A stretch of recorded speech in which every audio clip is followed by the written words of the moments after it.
ন্যায্য মূল্যে রাসায়নিক সার পাওয়ার দাবিতে আন্দোলন সভা। পুরুলিয়া জেলার এগ্রিকালচার ইনপুট ডিলার অ্যাসোসিয়েশনের পক্ষ থেকে ন্যায্য মূল্যে রাসায়নিক সার পাওয়ার আবেদনের ব্যবসায়ীদের প্রতিবাদ কর্মসূচি সভার আয়োজন করা হলো পুরুলিয়ার ২ নম্বর ব্লকের অন্তর্গত হুটমুড়া গ্রামে।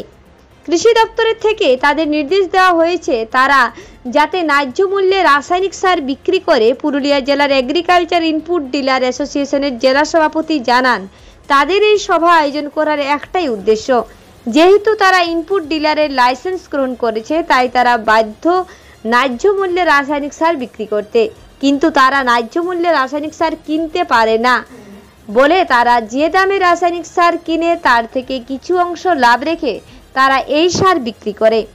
এর পাশাপাশি তারা আরও জানান, আগামী দিনে যদি তারা ন্যায্য মূল্যে সার পায় তবে তারা অবশ্যই ন্যায্য মূল্যেই সার বিক্রি করবে।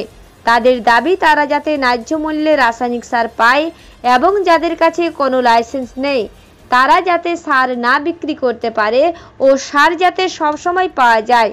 যে দামে রাসায়নিক সার পাওয়ার কথা তার থেকে অনেক বেশি দামে রাসায়নিক সার কিনতে গিয়ে তাদেরকে নানান রকম সমস্যার মুখে পড়তে হচ্ছে। পুরুলিয়া জেলার এগ্রিকালচার ইনপুট ডিলার অ্যাসোসিয়েশনের জেলা সভাপতি জানান, আমরা যদি ন্যায্য মূল্যে সার না পাই তাহলে আমরা আমাদের লাইসেন্স জমা দিতে বাধ্য হব। এই বিষয়ে তিনি পরিষ্কারভাবে জানিয়ে দিয়েছেন। এর পাশাপাশি তিনি এও বলেছেন যে আগামী দিনে সকলকে সমবেত করে বড় পদক্ষেপ করার পরিকল্পনা করছে তারা।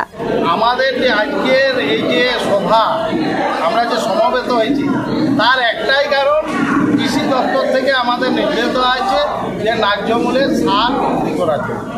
আমরা যখন ইনপুট ডিলারের লাইসেন্সটা গ্রহণ করেছি আমরা বাধ্য ন্যায্য মূল্যে সার বিক্রি করতে, কিন্তু আমরা ন্যায্য মূল্যে সার পাই না বলে আমরা বেশি দামে বিক্রি, আমরা যেভাবে পাই সে তার থেকে কিছু লভ্যাংশ রেখে আমরা বিক্রি করি। আগামী দিনে আমরা ন্যায্য মূল্যে পেলে নিশ্চয়ই ন্যায্য মূল্যে সার বিক্রি করার চেষ্টা করি। আমাদের দাবি কী রয়েছে?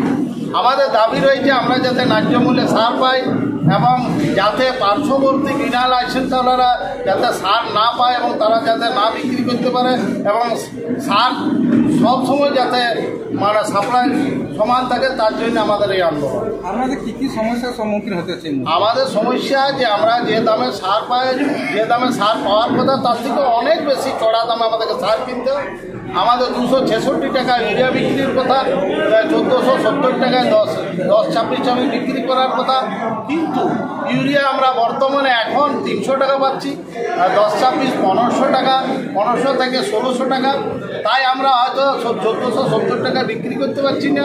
আগামী দিন যদি কৃষি দপ্তর আমাদেরকে এই ন্যায্য মূল্যে সার পাওয়ার ব্যবস্থা করে নিশ্চয়ই আমরা 1470 টাকা বিক্রি করতে বাধ্য থাকবো এবং 1350 টাকায় বিক্রি বাধ্য থাকবো। আগামী দিনে কী পদক্ষেপ নেবেন? আমরা যদি সার ন্যায্য মূল্যে না পাই তাহলে হয়তো আমরা লাইসেন্স জমা দিয়ে আমরা সার বিক্রি বন্ধ করতে পারি। সেক্ষেত্রে চাষের অনেক অসুবিধা হবে, চাষের বিরাট ক্ষতি হবে, চাষিরা সার পাবে না। জানি না কৃষি দপ্তর তার পরিপ্রেক্ষিতে কী ব্যবস্থা নেবে।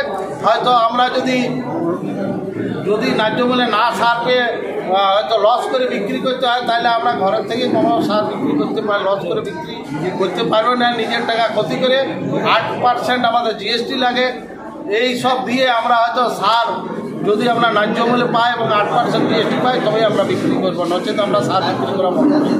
আজকে আলোচনা সভা কাদের পক্ষ থেকে করা হবে? আজকে আলোচনা সভা কাদের পক্ষ থেকে করা হবে? আজকের আলোচনা সভা আমাদের পুরা ডিস্ট্রিক্ট এগ্রিকালচার ইনপুট ডিলার অ্যাসোসিয়েশনের তরফ থেকে করা হলো। আমরা আগামী দিন আরও বিরাট বড় পদক্ষেপ নিতে চলেছি। আমরা সকলকে সমবেত করে জেলায় সার বিক্রি যাতে সুষ্ঠু করতে পারি এবং যদি ন্যায্য মূল্যে না পাই তাহলে বিক্রি বন্ধ করার প্রচেষ্টা চালাচ্ছি। আমি শ্রী মৃত্যুঞ্জয় গনাই, গ্রাম পোস্ট নপাড়া, থানা পুঞ্চা, জেলা পুরুলিয়া। আমি জেলা ইনপুট ডিলার অ্যাসোসিয়েশনের জেলা সভাপতি। পুরুলিয়া থেকে জয়শ্রীদের রিপোর্ট, রূপসী বাংলা মিডিয়া।